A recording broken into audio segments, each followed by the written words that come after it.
Je trouve que, au contraire, enfin, moi je trouve que ça rajoute quelque chose d'assez assez dingue à cette histoire en fait. Alors, il ne l'a pas dit devant lui, hein, il l'a dit, donc ça a été rapporté à Cézanne qui a su qu'il avait dit ça. Enfin, la scène elle-même, évidemment, elle fait partie des choses qui sont inventées, parce que beaucoup de choses sont aussi inventées. Cette fameuse entrevue entre eux, elle n'a probablement jamais eu lieu, on ne le saura jamais, mais c'est basé sur ce qu'ils auraient pu se dire s'ils s'étaient retrouvés dans ce bureau 2 ans. Parce qu'à la base, ils ne se connaissaient pas.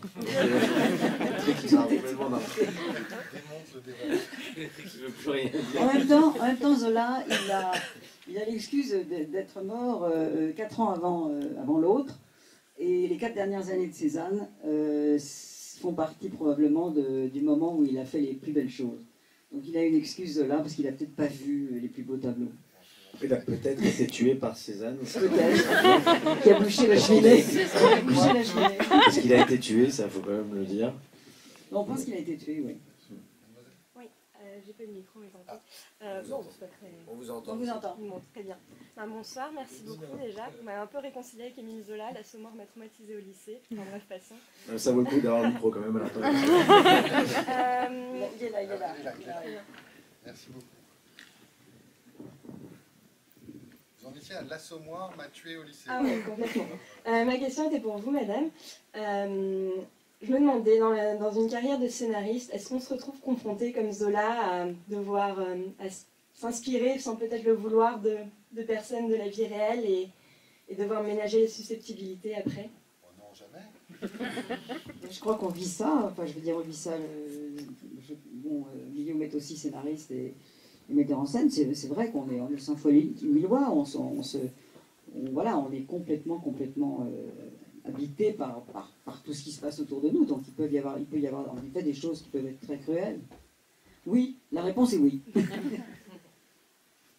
Moi carrément aussi.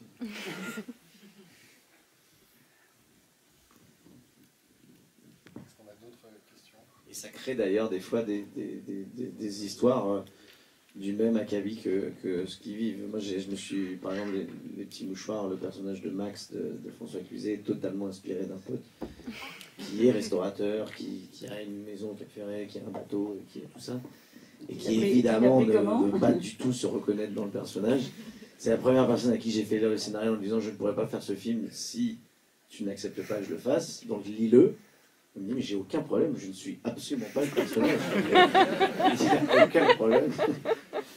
C'est quand le film est sorti après qu'il a eu des retours un peu difficiles. C'était plus compliqué. Sa femme s'est barrée. Nous avons une question d'un inconnu qui n'a pas du tout produit ce film. Monsieur? Oui, j'aimerais... Est-ce qu'il y a une explication de l'amour de Zola pour Manet, en tant que peintre naturellement, et en désavouant complètement Cézanne, à ce moment-là, en tant que peintre? Quel est l'intérêt qu'il avait pour Manet? C'est très intéressant parce que c'est le producteur du film qui est en train de me poser cette question. Voilà. En plus, nous vivons ensemble, donc ça fait quand même quelques années. Et en fait, mais pourquoi il me fout l'air mon débat? Mais Albert, mais quelle est cette question? Est-ce que tu as d'autres choses à lui demander, Albert? J'ai très peur de la suite.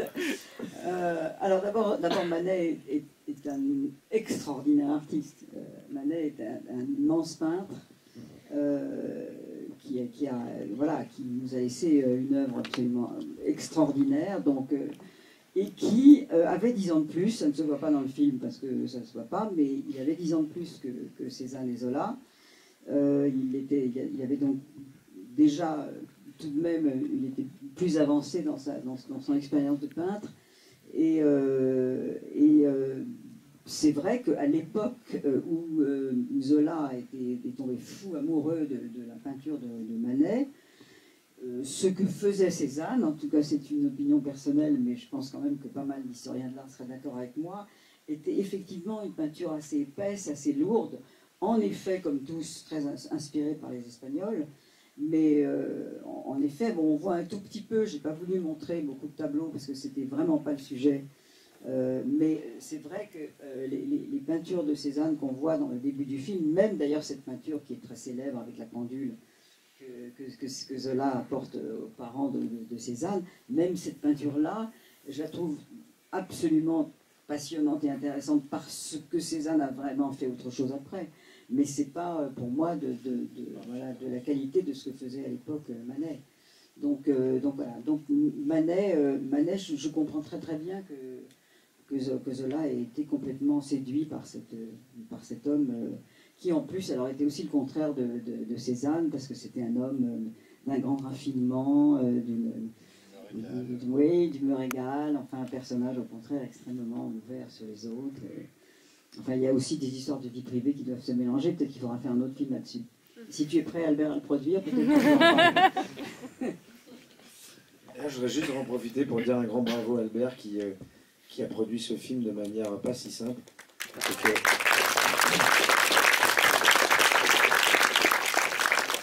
Qu'il a eu du fil à retordre avec les deux Guillaume.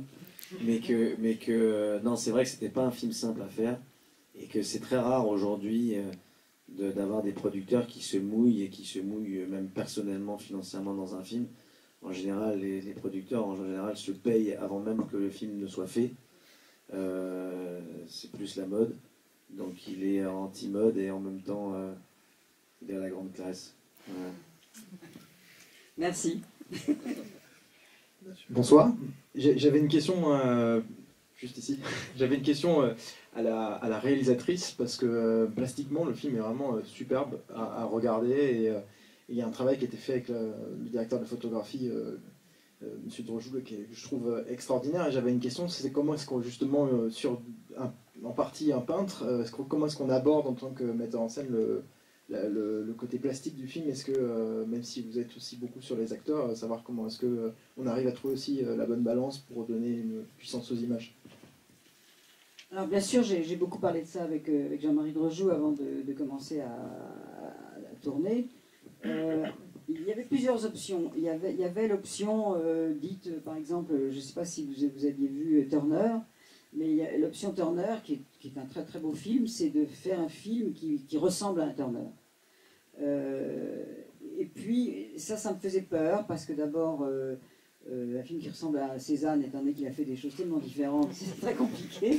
Et puis, j'avais pas envie de ça. J'avais envie, vraiment, surtout, que le film soit filmé, finalement, exactement comme il le serait si c'était contemporain. Avec une belle photo, de belles images, mais qui justement donne cette impression de la vie de tous les jours chez ces gens. Alors, et puis j'ai aussi beaucoup parlé avec Jean-Marie de la différence de lumière entre ce qui se passait dans le nord et ce qui se passe dans le sud, parce que je pense que c'est très important par rapport à toute l'histoire aussi. Il y a beaucoup de séquences, donc on est enfermé dans le bureau de Zola, qui est un lieu en effet sombre, en bois, et il y a quelque chose de très confiné et de très enfermé, et dans cette maison de Médan, et justement, ou même la lumière à l'extérieur, dans les séquences qui se passent dans le jardin de Médan ou dans Paris, et puis tout à coup cette explosion de lumière, qui est la lumière du sud. On a eu beaucoup de chance parce qu'on a eu un temps absolument merveilleux. On a tourné ce film il y a exactement un an. Donc la lumière de septembre, et puis cet endroit que j'avais découvert grâce au film, qui est donc autour de la montagne Sainte-Victoire, qui est probablement un des plus beaux endroits du monde. Donc c'était ce contraste dont on a beaucoup parlé, et puis inspiré alors quand même, en effet, de tableaux de tout le monde, c'est-à-dire beaucoup de Caillebotte, et de Manet, et de Monet, et de récupérer ces couleurs et ce côté finalement joyeux. C'est une époque où il y a une peinture qui explose non seulement dans le choix des sujets, qui enfin parle des gens, et non pas de sujets en effet religieux ou de la mythologie. Et enfin on parlait des gens, on était proche des gens, on montrait des femmes saoules, ou des jeunes filles qui dansent, ou des usines, des ouvriers.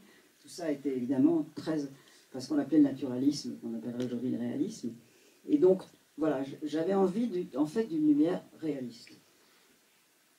Le temps passe vite, ça fait déjà 45 minutes que nous sommes ensemble. Je voulais savoir si on avait encore une ou deux questions, avant de peut-être vous laisser... Juste une dernière question, enfin pas vraiment une question, j'ai beaucoup aimé votre film, hein. Donc là c'est une question un petit peu précise. Il y a un plan au début, je crois que c'est au début, très beau plan. Les images sont magnifiques, mais là je me pose la question, il y a une image de barrage, on voit un barrage. Je me suis dit c'est un anachronisme, ça ne pouvait pas exister à l'époque. Alors c'est très intéressant que vous posiez cette question parce que j'ai lu un commentaire d'un internaute qui dit il y a une photo de Cézanne et Zola, Daniel Thompson aurait quand même pu faire gaffe de ne pas les balancer devant un barrage hydraulique. Alors ce barrage, il a été construit par le père de Zola. C'est le vrai barrage, et voilà, et c'est le barrage qu'il a construit. C'est le vrai en plus. Enfin, c'est le vrai. Donc, et il paraît d'ailleurs que c'est un ingénieur italien qui venait de Venise, qu'on a fait venir à Aix. C'est pour ça que le petit garçon était à Aix, a inventé les barrages incurvés. Donc apparemment c'est François Zola, puis ça s'appelait comme ça. Donc ce barrage il est d'époque. Hein? C'est pas Gorgon. J'ai même pas compris. Donc voilà. Je ne sais pas ce qui m'a pris. Donc ce barrage est le vrai barrage, et c'est pour ça que le petit garçon au début le montre, parce qu'il montre à ses copains le barrage que son père a construit, et à la fin le petit garçon redemande, donc j'espérais que c'était compréhensible, en fait j'aurais dû peut-être rajouter une réplique de plus, puisque le petit garçon à la fin demande à son père, et tu nous emmèneras dans le barrage, celui de notre grand-père. Voilà. Est-ce qu'on a une dernière question avant de se quitter, ou est-ce qu'on reste sur ce barrage Mademoiselle, et ça sera le mot de la fin, je pense. Non, il y a peut-être que moi qui l'ai ressenti, je ne sais pas à qui pose la question, mais c'est une histoire d'amour, une histoire d'amitié, justement, qui pensait un peu à une histoire d'amour.